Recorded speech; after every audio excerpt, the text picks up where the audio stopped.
akal kita gunakan dengan baik, pasti kita temui solusi dari masalah. Cuma akal kita tidak diarahkan untuk hal-hal yang manfaat. Jujur, kita disibukkan hal-hal yang tidak manfaat, disibukkan untuk ribut, disibukkan untuk berselisih, sampai kita lupa mencari solusi dari masalah. Ini yang terjadi zaman kita. Makanya saya berpesan anak-anak muda keluar dari pondok, kita tahu ilmu, kita paham ilmu, kita belajar ilmu, jangan kita merasa kita paling hebat. Tawadhu'lah dengan ilmu yang kita punya, berdakwalah, sampaikanlah ilmu yang kita pelajari, bukan untuk bahan perdebatan. Ilmu yang kita pelajari bukan untuk membenarkan diri kita, tapi untuk apa? Memperbaiki hidup kita dan memperbaiki hidup orang lain. Ini ilmu yang kita pelajari.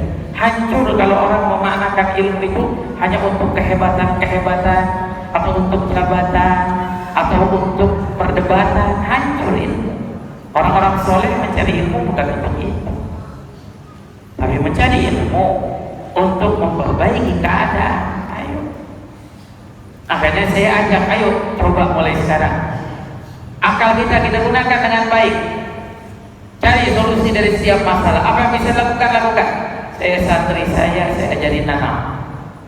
Mereka menanam. Saya diajarkan oleh ibu saya. Saya tinggal di Petamburan. Tadi bilang sama Ustaz, tempat saya Petamburan itu paling terkenal. Ya, tempat saya kecil, nggak kayak di sini. Masya Allah, taman luas, lapang luas. Tempat saya rumah sama rumah nempel. Gak ada halaman rumah saya, gak ada taman. Ayah saya punya rumah dibangun tingkat, atasnya dibuat tanpa genteng, jadi dak. Ibu saya nanam. Di rumah saya pohon itu bermacam-macam. Pohon terong ada, pohon cabai ada. Cabai itu bermacam-macam. Mungkin kurang lebih ada 4 macam pohon cabai. Ada di rumah saya cabai namanya cabai jahanam. Saking pedasnya cabai sampai ibu saya bilang namanya cabai jahanam. Ada lagi jeruk tuh macam-macam. Jeruk limau ada. Saya kemarin baru panen jeruk limau, saya bagikan tetangga. Mana? Coba kalau kita nih di sekeliling kita tanam yang manfaat, hasilnya itu kita akan memanfaatkannya. Bisa kita makan, bisa kita gunakan. Minimal kebanyakan bisa kita berbagi atau bisa dijual. Dan ini memberi manfaat. Tapi mohon maaf, jujur, di tempat saya di Jakarta dan banyak di daerah-daerah lain, zaman sekarang akal mereka tidak disibukkan untuk menanam sesuatu yang manfaat, tapi mereka sibuk menanam pohon hias. Berapa ramai pohon hias sekarang? Dan namanya pohon hias, namanya janda bolong. Harganya jutaan. Nih, saya tanya, jawab jujur. Kira-kira kalau kita hanya menanam pohon hias, ekonomi sulit, uang tidak punya, apa pohon hias bisa kita makan? Akal itu diarahkan seperti itu. Karena saya aja kasih contoh, punya tanah 3 meter, 4 meter kosong. Coba pelihara ikan yang manfaat, yang bisa dimakan. Ikan mas, ikan nila, ikan gurame, atau ikan apa ya? Ikan lele nggak apa-apa, walaupun makanannya serem ikan lele. Ikan lele itu makanannya dapat kotoran. Subhanallah. Dokter itu bilang ikan lele ikan yang vitaminnya paling banyak. Itu gak masuk akal kita. Jujur gak masuk. Coba diteliti, dari mana vitaminnya? Apa dari kotoran manusia vitaminnya? Pohon yang dipupuki oleh kotoran, buahnya lebih banyak. Gak masuk akal kita. Subhanallah, ini semua kuasa Allah. Makanya kalau kita pahami ayat Isra dan Mi'raj, Allah mulainya dengan kalimat tasbih. Subhanalladzi asra, maha suci Allah. Gak akan masuk akal kita, gak nembus. Saya sendiri bingung. Dokter sampai bilang, Bim, ikan lele itu bagus, vitaminnya banyak. Saya bilang, saya kagak doyan ikan lele dong, tapi vitaminnya bagus, Bim. Tapi ikan lele makannya kotoran. tapi vitaminnya bagus, paling bagus daripada ikan yang lain. Intinya pada apa? Pada kembali pada manfaatnya. Sekiranya kita nggak punya uang, ekonomi susah, kira-kira ikan yang kita pelihara tadi bisa kita makan? Tapi akal kita tidak dijalankan atau tidak diarahkan pada hal tersebut. Khususnya banyak anak-anak muda di kampung saya, di Aceh mungkin insya Allah ada. Di kampung saya, anak-anak muda sekarang sibuk pelihara ikan hias, termasuk ikan cupang yang kecil. Jujur, mohon maaf, andai kita nggak punya uang, ekonomi sulit, apa ikan cupang yang kecil bisa kita makan? Bisa dimakan? Akal kita diarahkan ke situ. Walaupun silakan, kita nggak pernah melarang mau tanam tanaman hias baik, mau pelihara ikan-ikan hias baik. Tapi coba, kalau kita arahkan pada hal yang manfaat, di kampung kita aja kita mulai, tempat tinggal kita mulai. Insya Allah, apalagi subhanallah, negeri kita ini negeri subur. Kita selalu berdoa, baldatun thayyibatun wa rabbun ghafur. Ya Allah, jadikan negeri yang indah dan Allah berikan pengampun. Betul kan? Doa itu selalu kita baca. Itu sebenarnya untuk siapa? Untuk kaum Sabah. Kaum Sabah itu Allah jadikan mereka itu hebat, punya perkebunan yang setiap kaum itu masuk ke kebun, keluar pasti bawa hasil. Negeri yang subur, negeri yang berkah. Kita juga menginginkan insya Allah Loksmawe Aceh jadi negeri yang berkah. Ayo. Apa kata kuncinya? Allah berikan isyaratnya apa?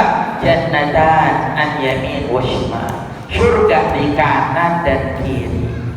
Sama seperti kita juga alhamdulillah berada di negeri yang tidak kalah seperti surga. Subur tanahnya, tanam apa juga tumbuh di negeri kita.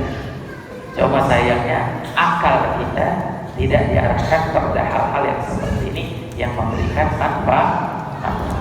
Sibuk dengan urusannya, sibuk dengan keributannya, sibuk dengan ini dan itu, sibuk dengan berita-berita. Kita disibukkan dengan isu-isu, disibukkan dengan urusan politik yang bukan urusan kita, disibukkan dengan hal-hal yang tidak manfaat, sehingga akal kita tidak terarah, tidak fokus.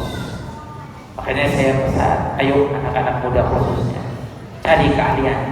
Oh Habib, saya senang kotak-katik mesin, insya Allah nanti jadi mekanik yang hebat. Kotak-katik motor, insya Allah nanti bisa menciptakan motor. Siapa tahu nanti ada motor namanya bukan Suzuki lagi, bukan Honda lagi, motornya namanya Loksmawe. Amin. Amin. Bukannya diaminin, malah diketawain. Saya kepengen jujur, umat Islam sukses, pengen umat Islam berhasil, pengen umat Islam maju, pengen umat Islam berjaya. Kita sudah lihat bagaimana keadaan kita diinjak-injak dalam urusan ekonomi, dalam urusan apapun. Saya kepengen nih anak-anak muda yang hadir, insya Allah kelak nanti jadi orang-orang yang sukses, yang hebat, yang meraih cita-citanya. Mau jadi apa? Mau jadi ulama, jadilah ulama yang hebat. Jadi ustaz, jadi ustazah, jadilah yang hebat. Jadi dokter, jadilah yang hebat. Jadi aparat, jadilah aparat yang hebat. Jadi pemimpin, jadilah pemimpin yang hebat, yang adil, yang amanah. Kita pengen melihat anak-anak kita sukses, kita pengen lihat anak-anak kita berhasil. Mereka memang senang menyibukkan anak-anak kita untuk hal-hal yang tidak manfaat. Buat game, buat ini. Siapa yang sukses? Mereka. Siapa yang berhasil? Mereka. Siapa yang kaya? Mereka. Hasilnya apa? Nanti saya sebutkan terakhir. Tapi coba kalau orang-orang kita berhasil, bangga, senang. Saya punya tetangga, santri. Dia waktu liburan, waktu apa? Dia punya usaha naik sepeda. Dari rumahnya jam 3 malam pergi ke tukang potong kambing. Dia beli dari tukang potong kambing kepala dan kaki kambing. Karena biasanya kepala dan kaki tidak dipakai oleh tukang daging.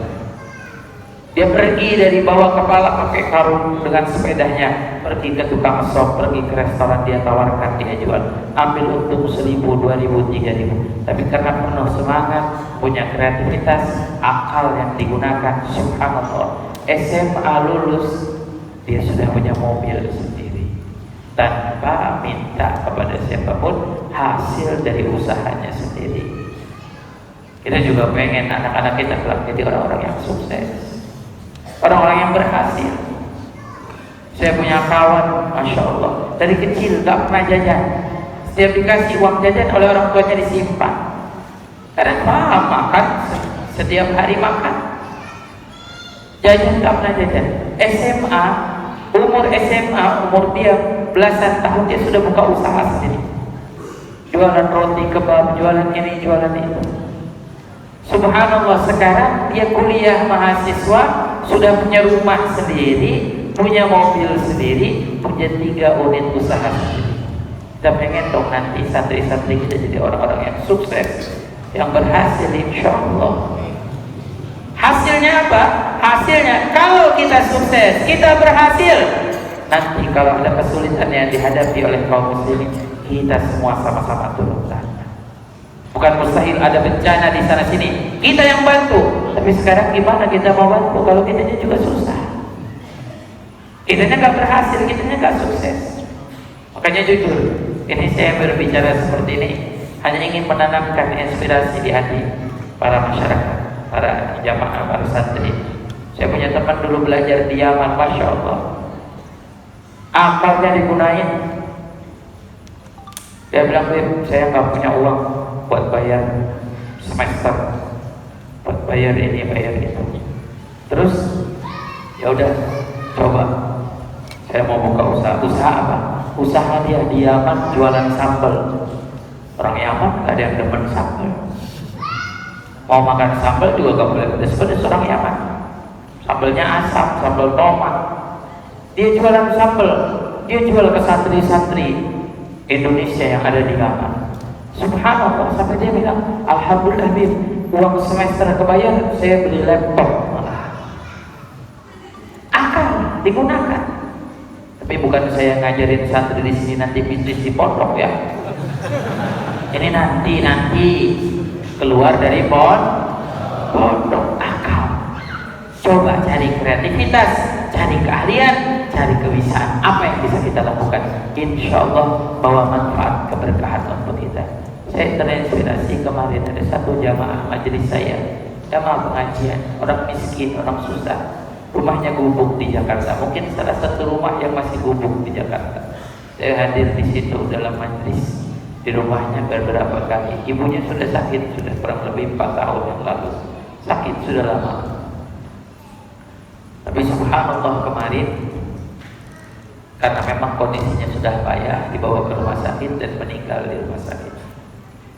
Diperiksa, hasil negatif corona, bukan karena corona. Terus tapi tetap dibungkus pakai bungkus corona, katanya prosedur. Tapi hasilnya keluar negatif. Kenapa harus dibungkus? Keluarganya mau bawa pulang juga nggak boleh. Terus boleh bawa pulang tapi harus bayar 50 juta dulu baru boleh. Nggak, saya menyampaikan hal ini bukan untuk menanam kebencian, bukan untuk kita menyalahkan, bukan. Tapi jujur saja memang kondisi kita seperti itu. Sulit, ini orang miskin, jangankan suruh bayar 50 juta, 5 juta dia nggak mampu bayar.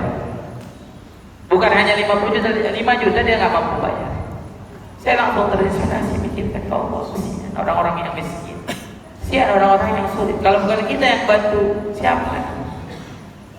Ya, kita umat Islam di Indonesia luar biasa besar, banyak. 80% mayoritas muslimin di Indonesia. Coba akal kita dibuat untuk berselisih, untuk ribut. Coba kalau semua umat Islam di Indonesia bersatu, sama-sama, kita akan menjadi yang paling kuat. Cuma sengaja diarahkan ke sana ke sini tentang perbedaan supaya kita ribut. Yang ini maulid, yang ini tidak maulid, supaya ributkan. Sehingga kita nggak bersatu-bersatu. Coba kalau umat Islam bersatu ada berapa? Nggak perlu kita katakan 200 juta. Katakanlah umat Islam di Indonesia ada 100 juta. 100 juta kita patungan, satu orang 10.000. Berapa yang kita hasilkan? Tidak mustahil kita bisa bangun rumah sakit Islam yang besar di setiap daerah-daerah. Cuma nyatanya kita dibuat supaya gaduh, supaya ribut. Pesan saya terakhir, santri fokus belajar, kita yang lainnya fokus dengan usaha, dengan jalan, fokus perbaiki diri kita kepada Allah Subhanahu wa taala. Jangan pedulikan urusan apapun yang terjadi di luar. Bukan artinya kita tidak peduli, kita harus peduli dengan doa kita. Kita peduli dengan doa kita peduli dengan mujahadah kita. Apalagi santri, jihadnya dengan pena. Belum waktunya jihad dengan suaranya atau apapun. Jihadnya dengan pena, belajar, fokus. Kita pun yang mungkin pekerja, ayo kita jihad dengan harta kita bisa. Kita bantu orang, kita bantu masyarakat, ini jihad yang luar biasa. Nah, insya Allah akan memberikan keberkahan untuk kita semuanya. Amin ya rabbal. Nah, mudah-mudahan yang saya sampaikan memberikan motivasi buat semua. Ayo kita tanamkan dalam diri. Saya belajar di Hadramaut, belajar pondok, sama kita nggak beda. Cuma ayah saya ajarkan saya dari kecil. Nah, ikut ayah yuk. Ayah saya bukan ulama. Walaupun ayah saya pondok, tapi ayah saya bukan ulama. Ayah saya pedagang. Dia ajak saya dari kecil, nah ikut dagang. Ayo berdagang, nah ini cara dagang begini, ini begini, ini begini. Sehingga ilmunya nular, keahliannya nular. Sehingga saya memang tugas dakwah ke sana sini, tapi saya punya usaha sendiri. Yang saya kembangkan sendiri usaha saya untuk menjalani kehidupan supaya nggak menadahkan tangan dari dakwah. Nah, ini hal yang penting. Mudah-mudahan jadi motivasi buat kita semuanya. Insya Allah. Saya tanya, kira-kira yang di sini semangat apa enggak? Semangat. Yang menuntut ilmu semangat apa enggak? Semangat. Dan bukan guru kita putra Haji Mustafa. Mudah-mudahan Allah berikan kekuatan, Allah berikan semangat untuk beliau keistiqomahan, terus bisa membimbing pondok Darul Huda. Mudah-mudahan insya Allah pondok ini menjadi berkah. Amin ya Allah ya Rabbal. Kalau kemarin kiai satu sendiri ngurus ini itu lelah, capek. Alhamdulillah sekarang ada putra-putri beliau, ada guru-guru beliau, yang lain semua insya Allah kita saling bahu-membahu. Jangan ada perselisihan, jangan ada keributan, biar kita akur. Kalau umat Rasulullah SAW akur, insya Allah Islam akan menang ke depannya. Aminnya cuma 7 orang. Kayaknya udah capek, udah kelelahan. Sama saya juga kelelahan dari Banda Aceh. Sampai sekarang belum istirahat lagi nih, baru istirahat sebentar.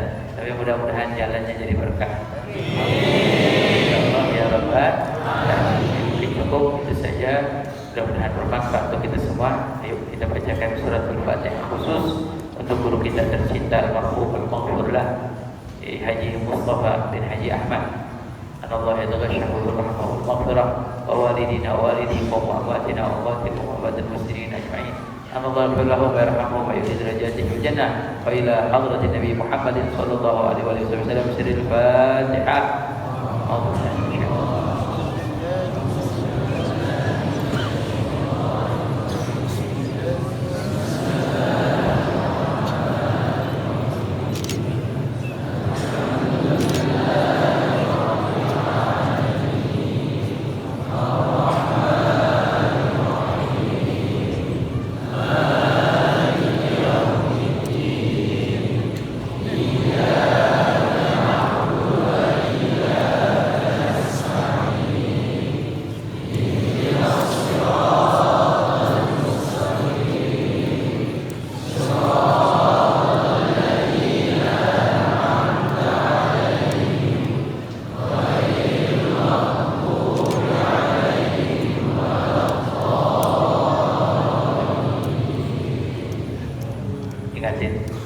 Saya hanya mengulangi pesan saya yang pertama, gunakan waktu yang Allah berikan dengan sebaik-baiknya, manajemen waktu kita. Yang kedua, gunakan akal kita dengan sebaik-baiknya. Insya Allah kalau semua yang ada di sini sukses, berhasil, nanti pondok kita yang bantu. Tidak ada lagi orang mengemis di jalanan minta untuk masjid atau apa. Kita yang bantu, pasti umat Nabi akan berlomba-lomba untuk bangun masjid, untuk bangun musola, untuk menyumbangkan hartanya untuk amal soleh, sebab tahu keistimewaan tersebut. Mudah-mudahan semua kita diberi rezeki yang luas. Kita doakan juga orang tua kita di rumah semua diberikan rezeki yang luas oleh Allah. Amin ya rabbal alamin. Wabillahi taufiq wal hidayah. Assalamualaikum.